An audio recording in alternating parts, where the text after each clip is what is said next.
I just did something that I've always told myself that I'm never gonna do, and that is, I bought a gaming PC from TEMU. So I started down the path of deciding if I want to sell my information to the Chinese government and buy a gaming PC from TEMU, and then I found one that seemed pretty good. It was priced around 920 bucks and it had 5-star reviews.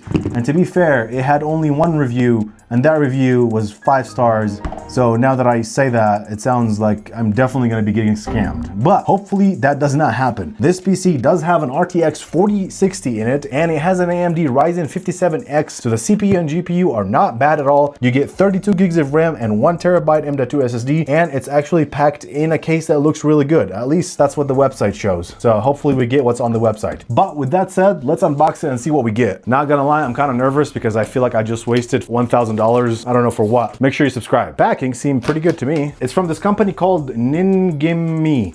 I've never heard of these guys before in my life. First batch time, the box that's in here, it's already open. Get out, boy. Get out. Get out. Get out. Okay, a box inside of a box, and this box was open, so. Okay, suspicious. Moving on, you get, what is this? No way, bro. You get a waifu, whatever these things are called, mousepad. Well, that's going in the trash. So I'm not gonna lie, this feels quite sketchy. Look at this, feels like a bag that you get like tacos in somewhere else. I'm so confused. Get the antennas for your motherboard, a cable, M.2 slot, M.2 screws, the power cable, and RGB remote, so you can change RGB on your PC, and a screwdriver that it's been used. The PC is packed in here very well. Let's take it out and not break it. Half of the foam was already broken. Nothing is damaged on the outside of the box, which is what I'm looking for. Everything seems okay. Well, do I dare and go into the inside of the PC and see what's happening in there? I do. Now let's see. Okay, glass is all intact. That's a good sign. PC is built in this mid-tower case that actually looks quite nice. You still have the plastic wrap on the GPU, which is, make sure to take that off if you buy this PC, which I hope you don't. But honestly, everything's plugged in. The GPU is kind of nice. I've never seen this brand in my life. What the heck is this? Manly? Okay, it's an RTX 4060. It looks like it's a desktop GPU. Has all the ports on the back. Everything's organized completely fine. The AIO looks mounted well. The cables are all good in the front. So let's see the back. The case does have that really cheap feel to it, like maybe $30 on a good day. Wow, dare I say, better cable management than my PCs. I guess they know what they're doing over there in China, or wherever this came from. Okay, you get a power supply. What is this? Thermaltake 650. Wow, you get a good power supply, 650 watt power supply, and a Thermaltake 240 millimeter AIO. That's pretty solid. So everything looks really good build-wise. The build quality is completely fine. The cables are a little wonky over here. I can tighten them up a little bit better, but everything's plugged in, and in the back it's all tight, and everything's plugged into the power supply, so nothing is loose, so you don't have to worry about that when you get this PC. Obviously, anytime you buy a pre-built PC, make sure you actually check the cables, make sure they're all plugged in. You have 2 fans right here that are intake, the reverse intake, which is surprising. 1 outtake, and then 2 outtake right here, so have good airflow going on in here. You get 32 gigs of DDR4 RAM at 3200 megahertz per second, mega transfers per second. The CPU is the AMD Ryzen 5700X, not the greatest CPU. It's an 8-core CPU, but it'll do just fine. An RTX 4060 GPU from a brand that I've never heard from in my life. So quite the Chinese build. And the motherboard is the Maxsun, which is the very popular AliExpress TEMU kind of motherboard, the Maxsun Terminator B550M. Honestly, I've never worked with these guys, so a lot of these parts are Chinese and like Chinese manufacturers that you don't see a lot in the US, so it makes sense. Thermaltake is Taiwan based, so that makes sense that they are in this build. But everything else is, I've never seen these people in my life, obviously, other than the Ryzen CPU in there. And if I haven't emphasized yet, do not actually buy this PC from TEMU. I just wanted to buy it to see if you can buy a PC from TEMU. $920 is more money than this PC is worth. You can build a much better gaming PC for $800. Matter of fact, I actually just did build a PC for 800 bucks, and the video will be up there. You guys can check it out in the US with brand new products. But for now, let's turn this PC on, plug it into a monitor, and see if we can use it at all. Okay, we have the PC plugged into a monitor that is more expensive than the PC itself. Now, does it boot up? Fingers crossed. Let's see. Oh, there's no power switch on this power supply. Okay, wish me luck. Oh, not the worst, but not the best. But it turned on. Do we get a signal? Is it working? Did it oh, I think we're good. Oh, what? Okay, that is quite concerning. Maybe that thing that we just ran is gonna actually put us into, oh, here we go. Now we're gonna log into Windows. The PC itself looks really good. It's running. The intake is coming. The air is going out. All looks good. I did notice though that this GPU is not the GPU in the picture, because the GPU in the picture is the MSI RTX 4060, and this is God knows what 4060. But let me set it up, download some games, and we'll see if it works. Okay, it is the next day. We have the PC ready to go. I installed the software that we need to test. While I was at it, I did put all the parts that are in here inside of PC part picker, but I did put the RTX 5060 as the GPU instead of the 4060, because the 4060 is really out of stock and you'd be spending more money trying to get a 4060 than just buying a 5060, which is better. So 5060 is 300 bucks. If you put all the same exact parts are in here, I mean, some as close as you can get in the US side of things, plus the 5060 in here, your total is gonna come to $892. So I guess you can kind of build the same exact PC in here in the US for kind of around the same price tag, but my personal recommendation would be to build it, because these parts are actually known brands. You get better warranty on each of the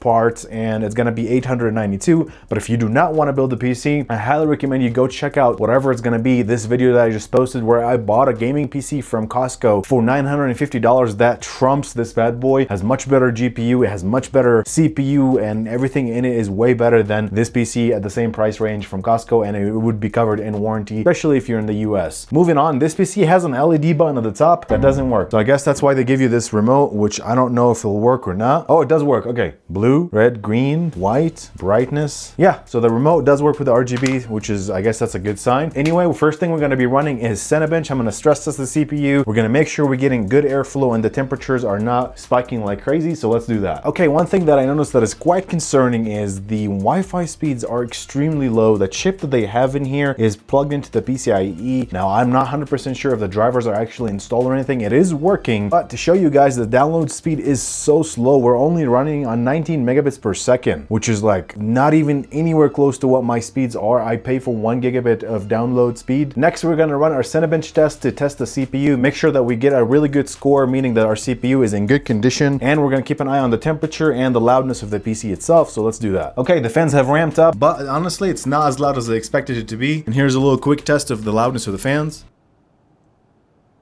So not as loud as other PCs, but not very quiet. And the temperature on the CPU is running at 64 degrees under load while Cinebench is running. We're gonna let it run the full cycle, and I'll keep an eye on the temperature and we'll see what score we get. Okay, so Cinebench just finished and we landed on a score of 13,200 right here, which is a little bit less, but what the people online have been tested. But these scores are usually achieved with some overclocking, and this is now overclocked, and we're still getting 13,200 in Cinebench. And the highest temperature that we saw on the CPU was 71 degrees, which is not bad at all. That means the CPU is getting cooled properly, especially under load. Now let's boot up some games and see what kind of performance we can get. All right, first game we got is Fortnite. We're running at 1440p on the monitor. The settings are on high to epic. We have the settings on TSR medium, 3D resolution is at 60%, and DirectX 12. Let's see what kind of FPS we can get here. Battle bus, and we are hitting 165 FPS.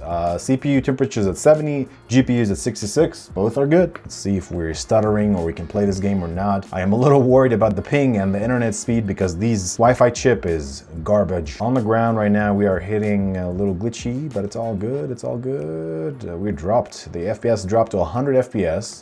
Okay, we're back up 150, 140 on the ground. Oh, okay, that's good. With these settings, that's actually pretty good for, I guess I haven't tried an RTX 5060 from China, but they work just fine. Okay, next game is Call of Duty Black Ops 6. The PC is extremely loud currently. It's like roaring. Do you hear it?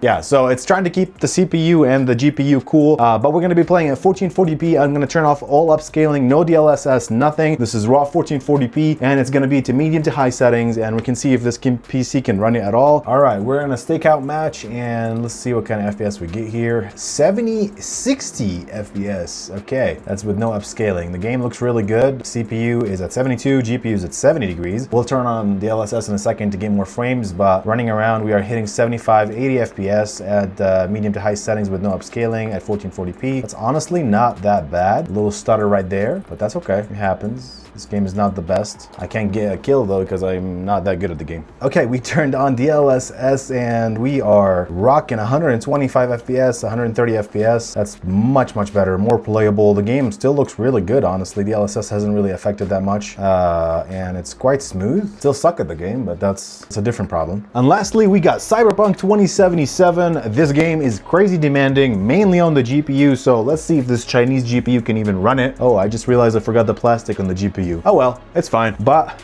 1440p settings, we'll see what settings we have here when we boot up. We're in settings, we got graphics, we got, okay, ray tracing low, DLSS super resolution, no frame generation, okay, so no frame generations, and settings are high to ultra, basically on the highest options. Let's see, if we get more than 80 FPS, that's good. This screen is getting 400 FPS, which is quite useful. The PC is definitely much louder now, I just gotta say that, like, it's normal. 80 FPS, yes! We are cooking, bro. 1440p, medium to high settings, DLSS ray tracing low, no frame generation, game is crazy smooth. Okay, I'm not gonna say like it's the worst PC and you should never buy a PC from TEMU, but you should always weigh your options. It's a decently built PC, but buying a PC from TEMU is a little sketch, to be honest, because like, who do you go to for warranty if you have a problem? Like, I don't even know, I'm not really sure. And the biggest thing is that you can build a better PC for that same price of $925 in the US, and you get warranty on the parts, or you can even